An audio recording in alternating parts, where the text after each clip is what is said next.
The plasma cannons fired simultaneously 3 crimson bolts that should have vaporized the human escape pod instantly. Instead, I watched from the bridge of my hunting vessel times Shadowclaw times as the projectiles struck. Nothing. Empty space where the pod had been microseconds before. Impossible, hissed my weapons officer, Krextar. His forearms danced across the targeting console, recalibrating sensors that clearly malfunctioned. The pod was there. Right there. Oh, it was there, all right. I'd been tracking human vessels for 12 cycles now, ever since the Galactic Predator Guild declared open season on their pathetic species. Easy prey, they said. Soft flesh, primitive technology, predictable tactics. The perfect hunt for cubs learning their fangs. But this was wrong.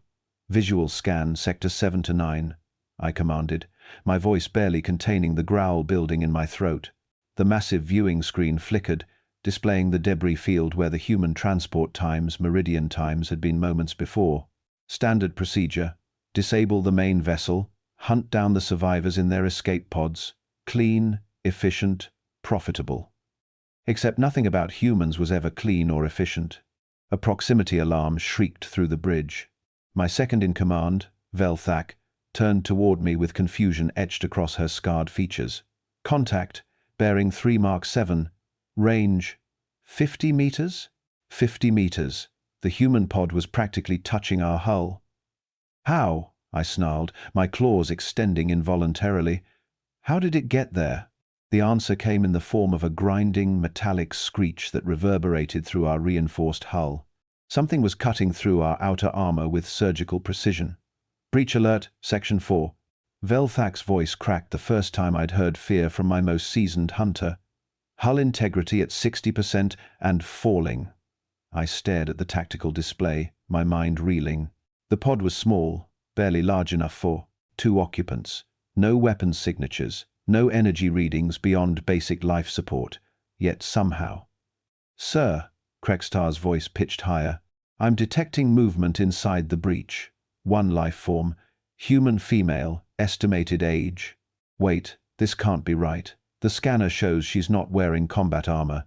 Just fabric, some kind of footwear. Footwear? I leaned forward, my predatory instincts finally kicking in.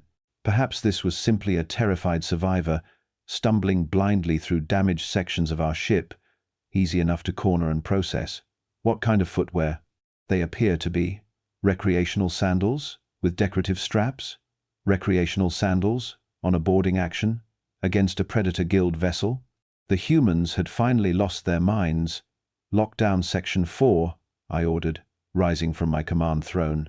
My hunting claws, each one forged from the bones of previous prey, gleamed in the bridge's crimson lighting. We'll handle this personally. 15 minutes later, I crouched behind a support beam in Section 4's main corridor, flanked by Velthak and 3 junior hunters. The breach was evident, now, a perfectly circular hole cut through reinforced titanium plating, edges still glowing from molecular-level separation. Whatever tool the human used, it was sophisticated beyond anything in their known arsenal. But that wasn't what made my spine ridge bristle with unease. It was the silence. No panicked breathing, no stumbling footsteps, no whimpering or crying that typically accompanied cornered prey, just nothing. She's in the auxiliary storage bay, whispered Krextar through our comm system. Thermal signature is stable, not moving, probably scared motionless. I signaled for a flanking maneuver, and we advanced with practiced coordination. The storage bay door hung open, interior lighting casting long shadows across scattered supply crates. Perfect terrain for a quick, clean kill. That's when I saw her. The human female sat cross-legged on a stack of cargo containers, wearing what appeared to be a faded training uniform and those ridiculous sandals Krextar had mentioned. Her hair, an unusual copper-red color, was pulled back in a simple tail. She looked to be barely out of adolescence by human standards, possibly a military academy student. And she was. Eating something. Are those emergency rations? Velthak's voice carried genuine bewilderment. The human looked up at our approach, seemingly unperturbed by 5 armed predators surrounding her position. She chewed thoughtfully before swallowing, then held up what appeared to be a compressed nutrient bar. They're actually not terrible. she said in accented standard Galactic, her voice carrying that peculiar human inflection that always sounded like they were on the verge of laughter. Bit salty, though. Do you guys have any water? I blinked. Actually blinked. In 12 cycles of hunting, I had never encountered prey that requested hydration. You. I started, then stopped. The words felt foreign on my tongue. You are trespassing on a guild vessel. You will be processed according to Predator Law 779. She tilted her head, as if considering this information. Processed. That's like killed and harvested for parts, right? Correct. Huh. She took another bite of the ration bar. And you're doing this because? Because humans are prey species. Soft, weak, defenseless. The temperature in the storage bay seemed to drop several degrees. The human's expression didn't change. She still wore that same mild, curious look, but something shifted in the air around us. Something that made my ancestral hunting instincts scream warnings. Defenseless, she repeated slowly, as if tasting the word. That's an interesting choice. Before I could respond, she was moving, not the clumsy, panicked flailing I expected from cornered prey. This was fluid, precise. She rolled off the cargo containers in a motion so casual it looked choreographed, landing silently despite those ridiculous sandals. My name's Kestrel Vance, she said, now standing just 3 meters away, close enough that I could smell the strange, metallic scent that seemed to cling to all humans. I'm a third-year cadet at Terra Military Academy. Xenobiology track. Irrelevant, I growled, raising my rifle. Prepare for, I've been studying your species for 2 years now, she continued, completely ignoring the weapon aimed at her chest. Fascinating hunters. Apex predators in your home systems. Perfect killing machines, really. The compliment should have pleased me. Instead, it made my fur stand on end. But you know what I find most interesting about the Corvan species? She took a step closer, and every instinct told me to retreat. You're obligate carnivores. Your entire digestive system is designed around processing fresh meat. Your social structure, your technology, your expansion patterns, everything revolves around the hunt. Another step. Velthak raised her weapon now, but seemed frozen by the same inexplicable dread that gripped me. Which means, Kestrel said, her voice dropping to barely above a whisper, you've never encountered a persistence hunter before. The lights went out. Emergency power kicked in a second later, bathing everything in hellish red illumination. But in that moment of darkness, the human had vanished. Spread formation, I barked, swinging my rifle in wide arcs. Thermal scans, motion detectors, everything. Sir, Krextar's voice crackled through the comm.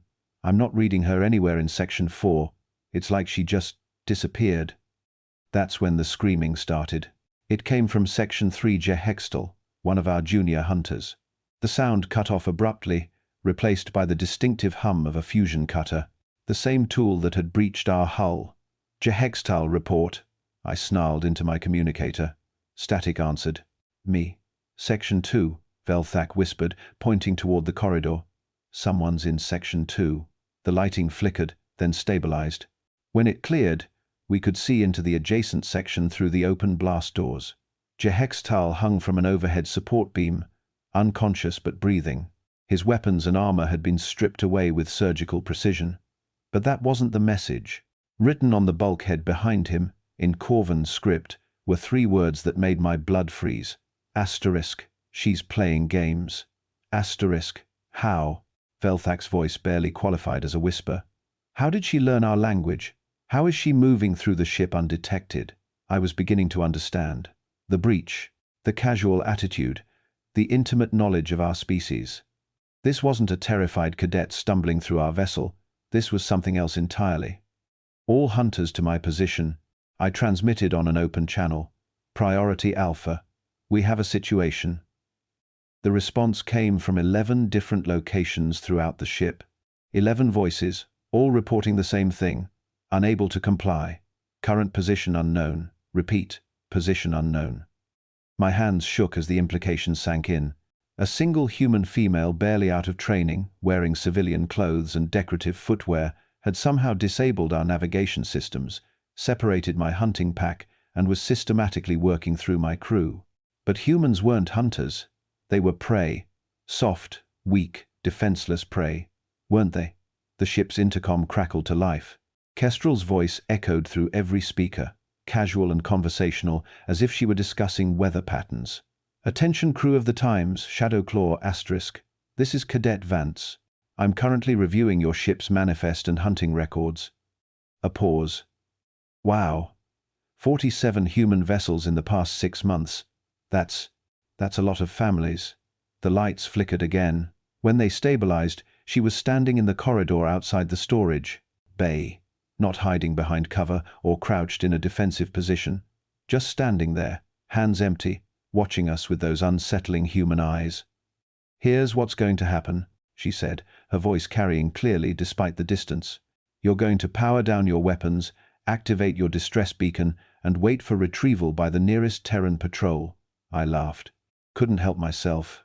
"You're demanding our surrender? You're one individual against an entire crew." "Correction."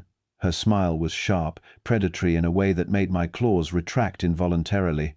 "I'm one individual who's been studying your species' hunting patterns, ship layouts, and psychological profiles for 2 years. Who knows exactly how your pack mentality works, how you communicate, how you think." She gestured toward the unconscious Jextal. "Your friend there will wake up in about an hour with nothing more than a mild headache. Same goes for the other 10 crew members I've already neutralized. Because, despite what your guild propaganda claims, humans don't actually enjoy killing." The corridor fell silent except for the subtle hum of the ship's systems. When she spoke again, her voice had lost all traces of humor. "But we're really, really good at it when we have to be." That's when the second proximity alarm screamed through the ship's speakers, then the third, and fourth. "Sir." Krextar's panic transmission burst through the static, multiple contacts entering sensor range. "Configuration matches Terran destroyer-class vessels. Count is." "Sir, I'm reading 18 ships approaching fast. 18 destroyers. A full battle group." "How?" I whispered. "How did they find us?" Kestrel tilted her head toward the nearest comm panel. "Oh, that. I activated your emergency beacon about 20 minutes ago. Long-range transmission with our current coordinates."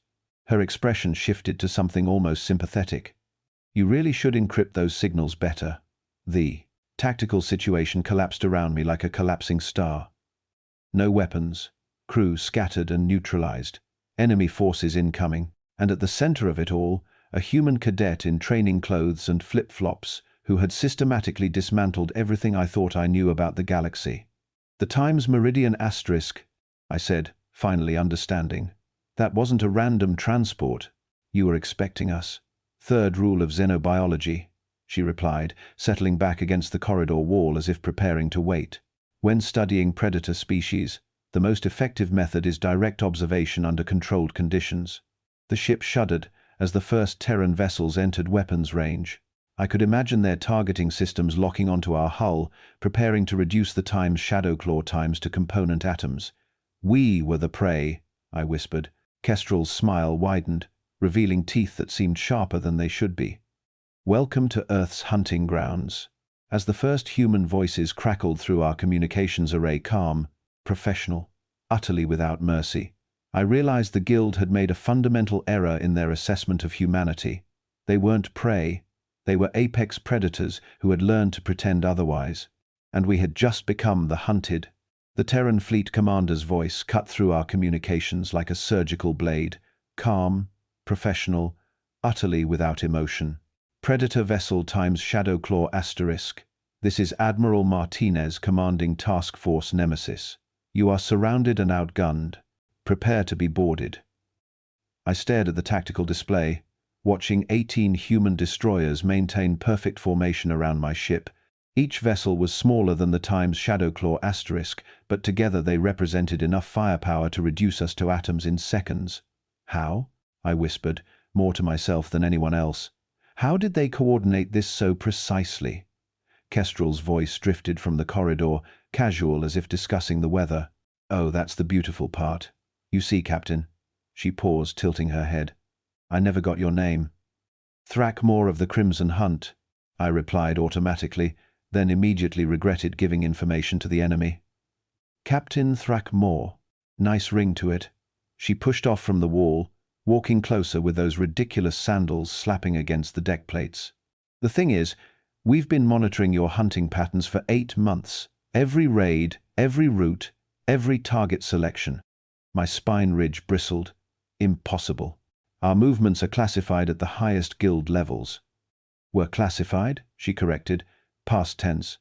"You know what I love about the Corvan species? You're incredibly efficient hunters, but you're also creatures of habit. Same approach vectors, same tactical formations, same communication frequencies." The ship shuddered again as the human fleet tightened their formation.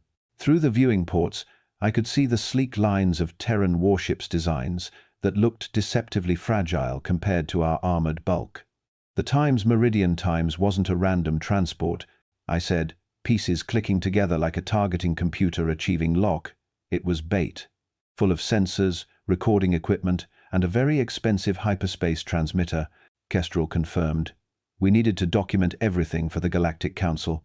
War crimes trials require evidence, after all." War crimes.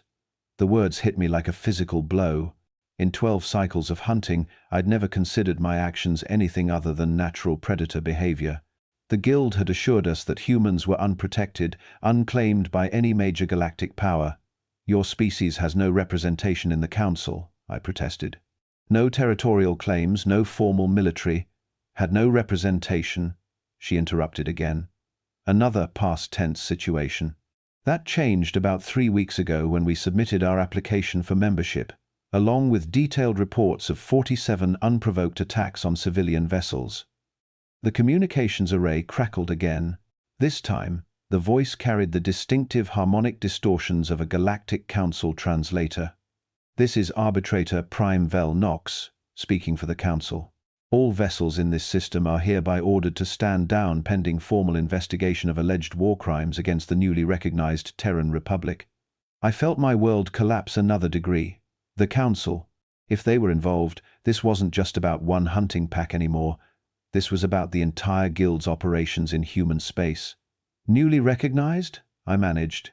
Kestrel nodded, settling cross-legged on the deck in that unsettling casual way of hers. "Fast-tracked admission. Turns out, when you present evidence of systematic genocide against your people, the Council takes it pretty seriously." "Who knew?" "We were following Guild protocols," I said, though the words sounded hollow even to me. "Hunting unprotected prey species is legal under Predator Accords." "The Predator Accords specifically exclude sentient species with interstellar capability," came another voice. This one belonged to a human, but not Kestrel. Male, older, with the crisp pronunciation of military authority. Through the corridor emerged a figure that made my predatory instincts scream warnings. Tall, broad-shouldered, wearing what could only be Terran military dress uniform. His hair was silver grey, his face weathered by years of command, and his eyes held the same predatory calculation I'd seen in Kestrel, but magnified and refined by decades of experience. "General Marcus Webb, Terran Republic Defense Force," he introduced himself, snapping off a crisp salute to Kestrel. "Outstanding work, Cadet. Your Academy instructors would be proud." Academy instructors, training exercise. The final pieces slammed into place with devastating clarity. "This was a test," I breathed. "She's not even fully trained military." "Oh, I'm trained," Kestrel said, rising to her feet with fluid grace. "Just not in what you think. Xenobiology major with a minor in psychological warfare. This was my senior thesis project, predator-prey role reversal in confined environments." General Webb smiled, not the sharp, predatory expression Kestrel had shown, but something warmer and infinitely more dangerous. "The Academy's advanced program requires practical application of theoretical knowledge. Cadet Vance needed live subjects for her research." "Live subjects," I repeated numbly. "Don't worry," Kestrel added cheerfully. "You'll all be treated according to Galactic Accords on prisoner welfare. Much better conditions than your victims received, I imagine." The ship's intercom activated again, this time carrying Velthak's strained voice from the bridge. "Captain, we have a problem. Long-range sensors are detecting additional contacts. Range, 12 light hours, and closing fast." General Webb touched a device on his wrist. "Control, this is Webb. Confirm status of Operation Cleansweep." Confirmed, General. Phase 2 is executing on schedule. 47 target vessels have been located and are being engaged by task force elements throughout the sector. 47 vessels. Every guild ship that had participated in attacks on human space, they'd found them all. How? I asked, though I dreaded the answer. Every time you hit one of our ships, you left traces, General Webb explained with professional detachment. Engine signatures, weapon residue, communication intercepts. Our people have been building a comprehensive database of every guild vessel involved in the attacks. But more importantly, Kestrel added, we learned something fascinating about Corvan psychology during our observations. Your pack hunters, with strict hierarchical communication protocols, which means... She paused, letting me reach the conclusion myself. Which means you maintain constant contact with other pack leaders, I finished. Shared tactical data, coordination frequencies. Your communication logs are going to be very helpful in identifying any vessels we missed, General Webb confirmed. The Terran Republic takes a comprehensive approach to national defense. Through the bridge communications, I could hear Krextar's panicked reports. Ships throughout the sector were going dark. Guild vessels that had hunted humans for cycles were suddenly finding themselves on the wrong end of coordinated military strikes. The Galactic Council will never approve this, I said desperately. Wholesale destruction of guild forces will be thoroughly justified under Article 12 of the Sentient Species Protection Statutes, came yet another voice. This one carried the crystalline tones of a Zephyrian diplomat. I am Sub-Arbitrator Leotex, legal counsel for the investigation. A tall, ethereal figure materialized on our communication screen, one of the Council's most respected legal experts. The Zephyrians were known throughout the galaxy for their absolute adherence to legal precedent and constitutional law. The evidence submitted by the Terran Republic clearly demonstrates systematic violations of 17 separate galactic statutes regarding warfare against civilian populations, the sub-arbitrator continued. Under such circumstances, the affected species is authorized to pursue any and all defensive measures deemed necessary. Defensive measures? I protested. This is clearly an offensive operation. Negative, General Webb corrected. This is threat elimination. Every guild vessel targeted in Operation Cleansweep has demonstrated hostile intent toward Terran civilians. We're simply ensuring they lack the capability to continue their attacks. The legal semantics were brilliant, I realized. By framing the operation as defensive rather than retaliatory, the humans had bypassed most of the Council's restrictions on military action. They'd turned the galactic legal system against the very organization that had been exploiting its loopholes. Your species planned this for months, I said, understanding finally dawning. Kestrel exchanged a look with General Webb. Try years. The first attacks on human vessels happened 3 years ago. We've been preparing ever since. But why the deception? Why not simply petition the Council immediately? Because we needed evidence, the General replied. Accusations without proof carry no weight in galactic politics. We needed documentation, pattern analysis, and most importantly, he gestured toward Kestrel, we needed to demonstrate that humans possess the capability to defend themselves against superior predator species. The Council requires that member species prove their military and technological competence. Sub-Arbitrator Leotex added from the communication screen. The Terran Republic's successful neutralization of guild forces certainly qualifies as such proof. I looked around at my disabled crew, my captured ship, and the overwhelming display of human coordination and planning. Everything we'd believed about their species, soft, weak, defenseless, had been carefully cultivated deception. What happens now? I asked. General Webb consulted his wrist device. Again. The surviving crews from all guild vessels will be transferred to Council custody for trial. Your ships will be impounded as evidence. The Predator Guild's license to operate in this sector will be permanently revoked. And the individual hunters? Depends on their level of involvement, Kestrel said, settling back into her cross-legged position. The Council recognizes degrees of culpability. Crew members who were following orders might receive reduced sentences. Pack leaders who planned and executed attacks. She shrugged. That's between you and the arbitrators. The ship shuddered once more as docking clamps engaged. Through the corridor, I could hear the distinctive hiss of airlocks cycling. Human boarding parties were coming aboard. For what it's worth, General Webb said quietly. The Terran Republic doesn't take pleasure in this outcome. We would have preferred peaceful first contact. But you made other arrangements necessary. Your species will face retaliation, I warned. The Guild has allies throughout the outer sectors. Other predator species who won't tolerate this kind of interference. Kestrel's smile returned sharp, dangerous, and completely confident. Let them come. We've spent 3 years studying predator species, psychology, tactics, and technology. The Guild was just our first practical examination. Besides, General Webb added, the Terran Republic isn't operating alone anymore. Our application for council membership was sponsored by some very influential members. The Zephyrians, the Crystalline Collective, even the ancient Vorthak Empire. They've all expressed interest in our approach to predator management. The implications hit me like a fusion torpedo to the hull. The humans hadn't just defended themselves against the Guild, they'd positioned themselves as the galaxy's new anti-predator specialists. Other species who'd suffered under similar attacks would be calling on human expertise. We're expanding our xenobiology program next year, Kestrel mentioned conversationally, studying 12 different predator species. Always need live subjects for proper research. Footsteps echoed through the corridor as human soldiers approached our position. They moved with the same fluid coordination Kestrel had demonstrated, not the stumbling advance of prey species, but the calculated approach of apex predators who'd learned to camouflage themselves as something harmless.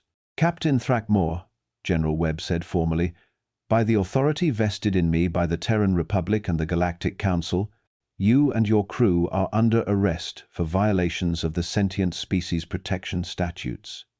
As restraint fields activated around my hunting pack and myself, I couldn't help but appreciate the elegant brutality of the human strategy. They'd allowed themselves to be hunted just long enough to study their enemies, document their crimes, and prepare a response that would eliminate the threat permanently. We'd thought we were the predators, but the humans had been hunting us from the very beginning.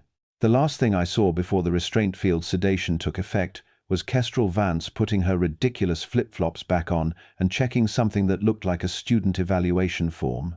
Practical thesis defense. Successful, she murmured to herself. Now for the written report. Even as consciousness faded, I realized the truth that would haunt me forever. We hadn't just encountered a human cadet, we'd encountered humanity's future. And they were far more dangerous than any Guild predator could ever imagine.